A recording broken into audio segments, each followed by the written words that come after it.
to another one of those being the hostage front.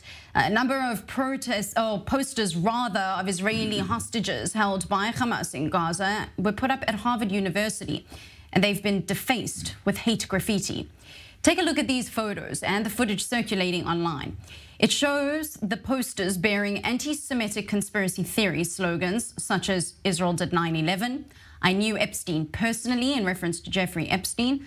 On the poster of Hamas's youngest hostage, 1-year-old Kfir Bibas, who just celebrated his first birthday in captivity, someone wrote, "Head still on." Well, joining me now to discuss this in more depth from New York is David Christopher Kaufman, an adjunct fellow at the Tel Aviv Institute. Thank you so much for taking the time to be with me here this evening. Thank you. The graffiti was discovered yesterday, being Monday, as university students returned to campus after winter break. Quite the sight to see upon returning. Reportedly, a group of Israeli students at the university have already filed a complaint with the administration, but how likely is it that something will actually be done to address this? I would say not very likely, which is quite concerning. It's once again, Harvard is at the center of this anti-Semitism storm that's taking over the nation, both in higher education and across the country. Don't forget, Harvard was the first place that there was a mass protest and declaration of blaming Israel for the attacks on October 7th. Then we saw the dismal response by its leadership and the ongoing drama with Claudine Gay.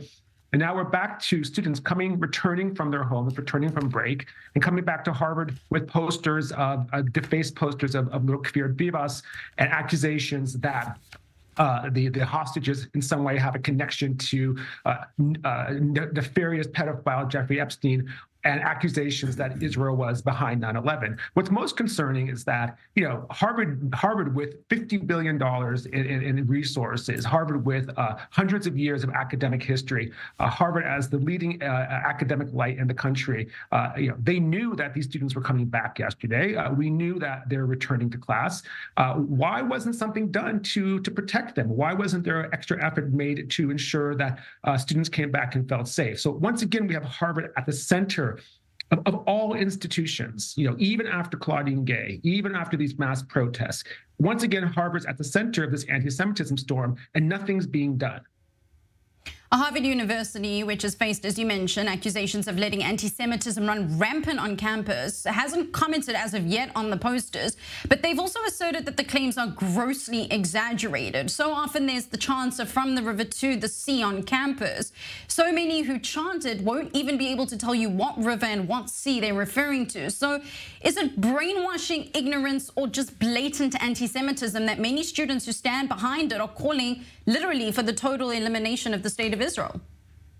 Yeah, so I think it's a bit of both. I mean, there are plenty of students who are leading these protests around the country who clearly believe in what they're saying, and they sort of stake their academic and probably professional futures on this belief, on ending what they call the occupation, ending the genocide. And there are probably a vast number of followers who, see this as a trendy cause, a trendy woke cause du jour, which is going to get them likes on social media and high fives amongst their friends.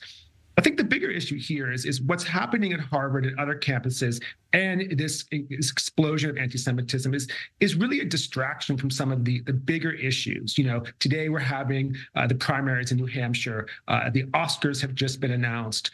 There's talk of a ceasefire. Within all of these major news events sit Israel, Gaza, Palestine, Hamas, the kidnapped hostages.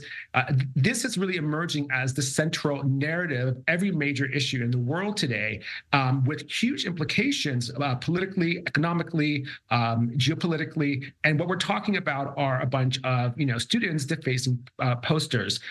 We're seeing cities across America officially demand ceasefires, San Francisco and Chicago. Also smaller cities like Burlington, Vermont. We're seeing big protests in Denver shutting down the city center. We saw a fashion show yesterday in Paris ending with a Gaza message. So what we're seeing is this focus on Israel as the aggressor, Israel as the cause of this problem, infiltrating, permeating every major topic today in the news cycle. And this is what's most concerning. We're talking about posters, but really this has impact way beyond Harvard to really every single major issue today. Well, let's touch a little bit more on that, because often when Jews or Israelis take to the streets, and I'd say more often than not, they're described as peaceful rallies, often holding up posters of those that are still being held hostage in the Gaza Strip or calling for an end to the fighting. But the pro-Palestinian rallies are usually defined as protests, riots. They tend to be very disruptive and often at times have violence. Both sides, so to speak, have a dog in this fight, but they aren't playing by the same rules. Why is that? Why is that? Well, yes. I mean, we now exist in the United States that's been heavily radicalized by almost 4 years of intense social justice movements that began with the Black Lives Matter movement with the fall, in summer of 2004. As I've discussed before with some of your colleagues, that movement was heavily dominated by the idea of defund the police. And in many ways, the defund the police chance ideology very much worked. Major cities across America have seen their police departments reduced by upwards of 20%. So there literally aren't enough, cops on the ground to take down the bad guys when they're rampaging through the street, calling for Jewish blood. At the same time, cities across America have huge migrant problems. In New York, we have tens of thousands of illegal migrants who crowded into the city, distracting law enforcement, distracting resources. So they're just, and you also have laws that have been put in place that make it harder to keep those who might be arrested, if there were police, to actually arrest them in jail. So there's really no incentive for these protesters not to be violent. In an earlier age, the thinking would have been, if we rampage through city streets, threatening a murder and intimidating people, we'll be arrested. But that's just not the case anymore in the United States. And these protesters know that. These protests are also heavily tinged with racial implications, because the fact that so many of the pro-Palestinian and pro-Hamas protesters are people of color. So that touches into longstanding grievances between communities of color and Caucasians, and the idea that they're overtly targeted by the police. So these protests, again, touch upon everything that's going on in the culture right now. And we're seeing them everywhere. We saw them at Sundance this past week. And there doesn't seem to be any sort of, nothing seems to be off limits. There's a relentlessness to this, that nothing is beyond the pale. Right, but it's absolutely important to be continuously talking about it and making sure that it does get into the news cycles for exactly what it is, which is hate speech. David Christopher Kaufman, an adjunct fellow at the Tel Aviv Institute, I want to thank you so very much for joining us.